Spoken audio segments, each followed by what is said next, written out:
अमरोहा में कांग्रेस नेता राहुल गांधी और सपा नेता अखिलेश यादव ने जनसभा को संबोधित किया। अखिलेश यादव ने कहा कि पहले चरण के चुनाव में भाजपा की हवा निकल गई है। राहुल गांधी ने कहा कि सरकार बनने पर महालक्ष्मी योजना लागू की जाएगी। राहुल गांधी ने कहा कि गठबंधन की सरकार बनने के बाद युवाओं, किसानों और महिलाओं को लाभ होगा। सभी के लिए हमने रोड मैप तैयार किया है, इसलिए बीजेपी जाति गणना करवाने से डरती है। उन्होंने कहा कि केंद्र सरकार युवाओं समेत अन्य मुद्दों पर ध्यान नहीं दे रही। राहुल गांधी ने कहा कि जाति जनगणना मतलब हिंदुस्तान का एक्सरे। गठबंधन की सरकार आने के बाद जाति जनगणना करवाई जाएगी। उन्होंने कहा कि बीजेपी के लोग इसे नकारते हैं। देश की जनता को पता होना चाहिए कि 90% लोगों की कितनी भागीदारी है। राहुल गांधी ने कहा कि मनरेगा की मजदूरी बढ़कर 400 रुपए हो जाएगी। आंगनवाड़ी कार्यकर्ताओं को दोगुनी मानदेय मिलेगा। उन्होंने फिर कहा कि एनडीए गठबंधन की सरकार उद्योगपतियों को दिया गया पैसा किसानों और गरीबों को दिया जाएगा। अखिलेश यादव ने कहा कि जो यहाँ का परंपरागत वोट बीजेपी को मिला करता था,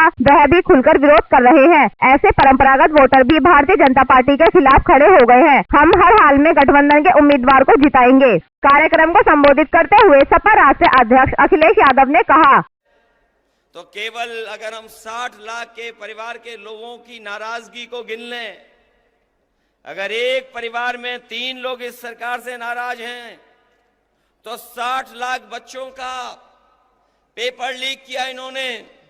अगर 60 लाख का गुणा हम 3 से करें तो 1 करोड़ 80 लाख बनता है। और 1 करोड़ 80 लाख अगर हम 80 लोकसभाओं से भाग दे दें तो बताओ 2,25,000 वोट कम हो रहा है हर लोकसभा में, क्या नहीं कम हो रहा है? और जिस तरीके से खुल करके बहुत सारे परंपरागत वोट जो बीजेपी को मिला करता था वो खुल करके विरोध कर रहे हैं। हर लोकसभा में पंचायत हो रही है। ऐसे परंपरागत वोट जो भारतीय जनता पार्टी के खिलाफ खड़े हो गए हैं, मैं उनकी राजनीतिक चेतना को धन्यवाद और बधाई देता हूं कि वो भारतीय जनता पार्टी को हराने के लिए अपना पंचायत कर करके फैसला ले रहे हैं। मैं उनको बधाई देता हूं। जुमले दिए थे वो गारंटी दे रहे हैं। इन्होंने कभी कोरोना भगाने के लिए ताली और थाली बजवाई थी। ये गारंटी नहीं, ये घंटी है इनकी। हमें इनकी गारंटी नहीं चाहिए। हमें बाबा साहब भीमराव अम्बेडकर जी ने जो संविधान में हमें गारंटी दी है, वो संविधान की गारंटी चाहिए। और वो संविधान की गारंटी आपको अधिकार दिलाएगी। संविधान की गारंटी ही हमें आपको सम्मान दिलाएगी। इसलिए 2024 का चुनाव हमारे आपके भविष्य का तो है ही है, लेकिन आने वाली पीढ़ी के भविष्य का भी चुनाव है। इसलिए आने वाली पीढ़ी के भविष्य के लिए और बाबा साहब भीमराव अम्बेडकर जी का संविधान बचाने के लिए और अपने वोट के एक अधिकार को बचाने के लिए आप लोग सब मिलकर के दानिश अली को जिताने का काम करना, इनकी मदद करने का काम करना। बताओ, मदद करेंगे आप लोग? दानिश अली जी को मदद कर करके लोकसभा में भेजोगे? हमारे विधायक ये कह रहे थे, महबूब अली जी ने बहुत काम किया है। सड़कें बनवाई, पुल बनवाए, फ्लाईओवर बनवाए, एम्बुलेंस चलवाई, पुलिस के लिए गाड़ी चलवाई। सरकार में बहुत काम हुए हैं।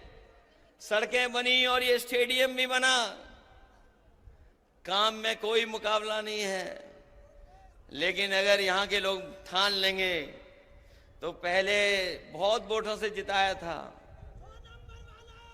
बहुत वोटों से जिताया था। यही विधानसभा अगर मन बना लेगी तो 1 लाख वोट से जिता करके भेजेगी। कार्यक्रम को संबोधित करते हुए कांग्रेस नेता राहुल गांधी ने कहा, मैंने आंकड़े निकाले, भाई और बहनों, हिंदुस्तान में पिछड़े वर्ग के कितने लोग? सन्नाटा छा गया, किसी को नहीं मालूम। कितने लोग हैं पिछड़े वर्ग के हिंदुस्तान में? किसी को नहीं मालूम। देखा ना, यही प्रॉब्लम है। आपको अपनी शक्ति नहीं मालूम। दलित कितने? देखो, शक्ति नहीं मालूम। आदिवासी कितने? किसी को नहीं मालूम। यही प्रॉब्लम है। मैं बताता हूं।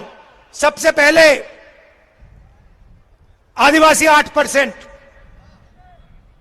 दलित 15%, और आज तक पिछड़ों के बारे में कोई नहीं जानता। आपकी सबसे बड़ी आबादी है, मगर हिंदुस्तान में किसी को नहीं मालूम कि पिछड़े वर्ग के कितने लोग हैं। अगर मैं अखिलेश जी से पूछूं, वो भी आपको नहीं बता पाएंगे कि आज हिंदुस्तान में पिछड़े वर्ग के कितने लोग हैं। सबसे ज्यादा हैं, मगर बता नहीं पाएंगे, क्योंकि हिंदुस्तान की सरकार यह आंकड़ा हिंदुस्तान की जनता को नहीं देना चाहती है। यह है जादू।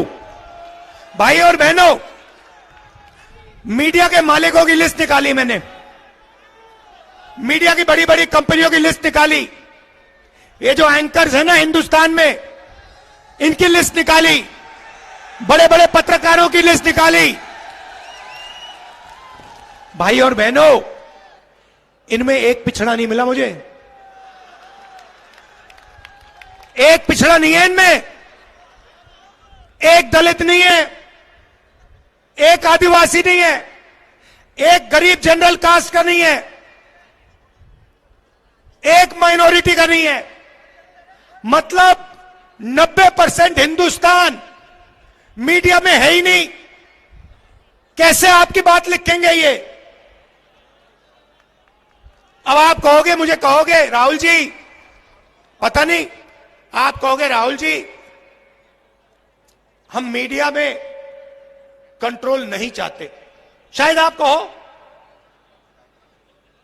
तो फिर मैं आपसे पूछता हूं, हिंदुस्तान की 200 सबसे बड़ी कंपनियों के मालिकों की लिस्ट में पिछड़े कितने, दलित कितने, आदिवासी कितने? बताओ। जीरो। अरबपतियों में से एक पिछड़ा नहीं है, एक दलित नहीं है, एक आदिवासी नहीं है। भाई और बहनों, बात समझो। दलितों से, आदिवासियों से, पिछड़ों से, गरीब जनरल कास्ट के लोगों से 24 घंटा पैसा लिया जाता है, और वही 20-25 लोगों के जेब में जाता है। और उन 200 लोगों में एक पिछड़ा नहीं, एक दलित नहीं, एक आदिवासी नहीं। अब आप कहोगे राहुल जी हमें मीडिया नहीं चाहिए,